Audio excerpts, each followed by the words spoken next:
Yo, what is good, YouTube? Matty Dubs here, back with another video, guys. And it is officially about to be the end of day one of NBA free agency. There's been so many good moves, so many moving pieces, guys returning to their teams, guys signing big time contracts to a new team, some trades. A lot of things has happened today, and in this video I'm going to be breaking down the ins and the outs of everything that's happened, all the good moves, the most underrated signings, some of the signings I believe maybe some guys got overpaid, but some of the most important signings. We're going to go over it all in this video. However, before we jump into the video, I need you guys to do me a huge favor. Smash that like button, subscribe to the channel if you're new, join the family. I will be covering the entirety of the NBA offseason. If you guys look at my channel, I've covered almost every single signing so far in day one of free agency. Day two is tomorrow, and I got you guys covered with that as well. Make sure you guys join the family. I also will be live streaming summer league games. So if you guys want to come watch some of these rookies play, make sure you guys join the family. But without any further ado, let's get into today's video. Okay, so the first move I want to focus on here is obviously this first one, as we see on our screen. Jerami Grant signed a 5-year deal worth $160 million to return to the Portland Trail Blazers. Now, the reason I'm highlighting this one, I don't want to go through all of the re-signings just because they might not be so important, but this one is strictly because this tells me, or is giving me the vibe, that it seems like Damian Lillard is staying in Portland. If they were going to trade Damian Lillard, they would not have gave Jerami Grant a 5-year, $160 million deal. There's just no way they would have given him this type of deal. So that tells me that Damian Lillard is probably like a 95% staying in Portland, which would be my opinion right now. Let me know if you guys have another opinion. Next, Fred VanVleet, man. Fred VanVleet, that's next. Went over to the Houston Rockets, left the Toronto Raptors to sign a massive deal. 3 years, $130 million to join forces with Jalen Green and Ime Udoka over there in Houston as they try to really reset the culture over there in Houston. I do like this move for the Houston Rockets. I do believe it may be a little bit of an overpay. The man didn't have a great season in terms of his shooting splits, but I do like Fred VanVleet as a undrafted guy, worked his way all the way up to an all-star, and now is getting paid. So I do love the fact that he got paid. Might be a little bit of an overpay, but we'll see how he does there in Houston. I do think he'll be a very, a big contribution to that team going forward. Now, Kyrie will sign. Looks like 3 years, $126 million. Fred VanVleet made more money. But Kyrie, I don't really know what to take of this. He could still get, traded, sign and trade to somewhere else. We'll see what happens. But if they keep Kyrie, I don't mind it. Cam Johnson going back to Brooklyn seemed like that was the most likely scenario. Chris Middleton back to the Bucks kind of surprised me a little bit. I thought Middleton would want more money, but he takes a 3-year, $102 million deal to return to Milwaukee. That's fair. Contender. Warriors sign Draymond to a $100 million deal over 4 years. Don't really understand this one. Obviously he fits in with what they want to do over there with all those shooters, but giving him 4 years, getting up there in age. Let me know how you guys feel with that one. Jakob Poeltl staying, Herb Jones staying, Hachimura staying. Bruce Brown, this was an interesting one. Bruce Brown heads to the Indiana Pacers on a 2-year, $45 million deal. Now, Bruce Brown was one of the most important factors for the Denver Nuggets all season long.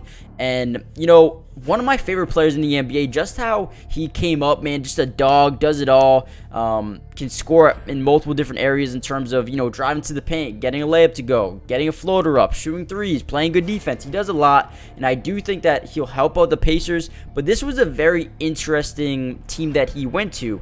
They're a team that might trade Buddy Hield, might trade Miles Turner.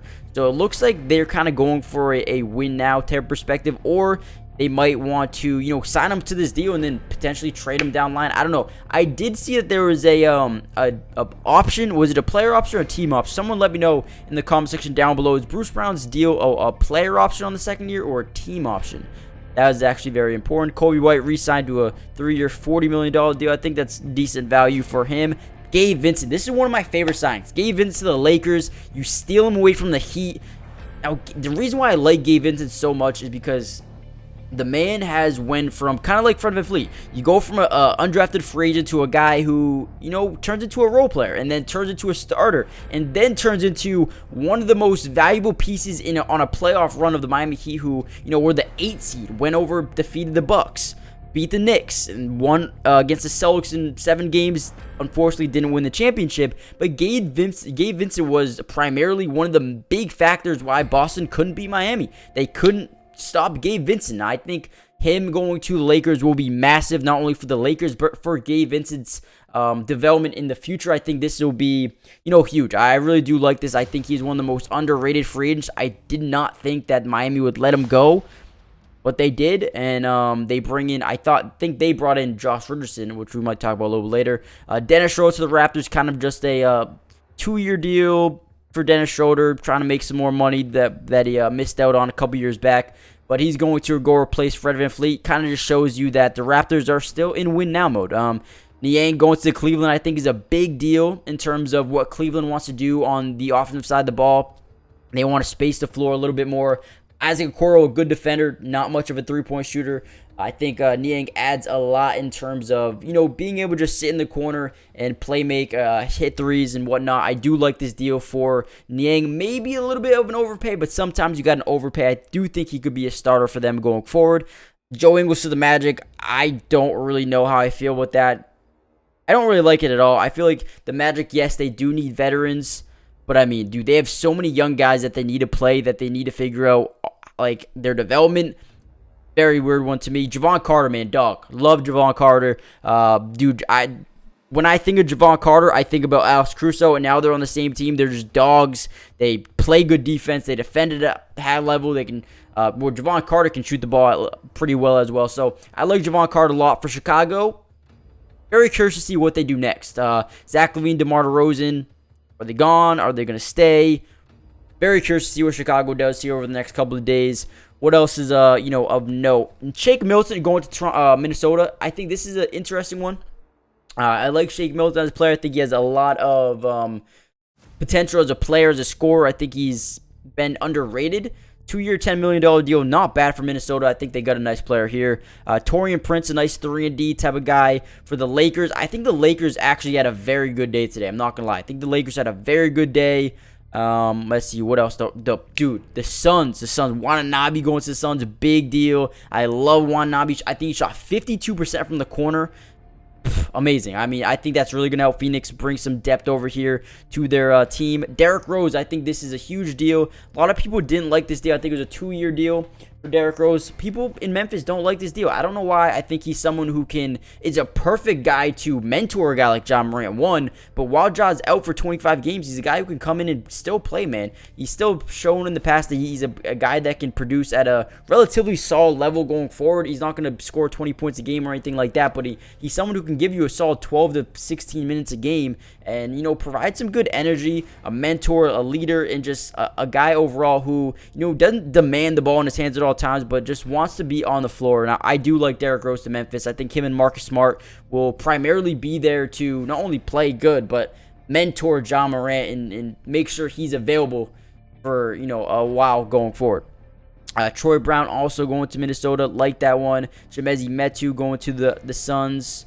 Cam Reddish, I think he really needs to turn the page, man. He's had a couple of fresh starts. This is going to be the main one, man. You're on the Lakers. This is a big fan base. You need to play good or they will run you out of the city.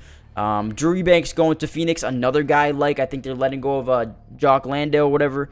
So I do like Drew Eubanks. I think he adds a lot of rebounding, a lot of rim running ability, some screen setting. I do like Drew Eubanks. Anything else? And then O'Shea Brissett, man. O'Shea Brissett, I am a Celtics fan. O'Shea Brissett, I don't really know how much he's going to play in this first year. He's someone who needs to develop his three-point shot a little bit more, but in terms of defense, the man is a very good defender. He can rim run, catch lobs, athletic freak. He can just become a little bit more of a shooter. I think this could be a huge steal for the Celtics on a 2-year deal with the player option on the second year. I think that's good for O'Shea Brissett because, like I said, we don't know how much he's going to play in year one, especially with Grant Williams' situation kind of up in the air right now. So it's going to be interesting. If Grant leaves, I could see, an opening for O'Shea Brissett to, get some more playing time. But if Grant Williams does stay, I could definitely see the Celtics moving on from O'Shea Brissett, or even O'Shea Brissett, declining his player option next year and trying to sign elsewhere. And even another good thing for O'Shea Brissett's sake is, let's say he does play this season and he plays well. Let's say he has a good year. Let's say he has a really good year and he wants to make more money. He can decline the player option and go to free agency and try to demand more money. So I do like this deal for both the Celtics and Brissett, depending on if Grant Williams stays or goes. But man, that was day one. A lot happened in day one. There's been a lot of big moves. I try to put this all in a quick video. I think it's going to be like a 10 to 12 minute video. But I'm going to, I have videos breaking them down more. But as the offseason goes along, I'm going to be breaking down full team offseasons in terms of the draft, undrafted free agency in general, the summer league. I'm going to break down everything, so make sure you guys are here for that. Comment down below, who is your most favorite signing of day one? Who is the most underrated signing in your opinion? And who do you think got the most overpaid? In terms of most underrated for me, the most underrated signing, I think it's going to be Niang. I really do think it's going to be Niang. I think he's going to be a starter. That would be my first reaction. I think he's going to start over Isaac Okoro at the 3 spot, and then have Caris LeVert, Okoro off the bench. I just think it would fit good, man. Niang, Darius Garland, Donovan Mitchell, Evan Mobley, Jared. I think that would be a good starting lineup.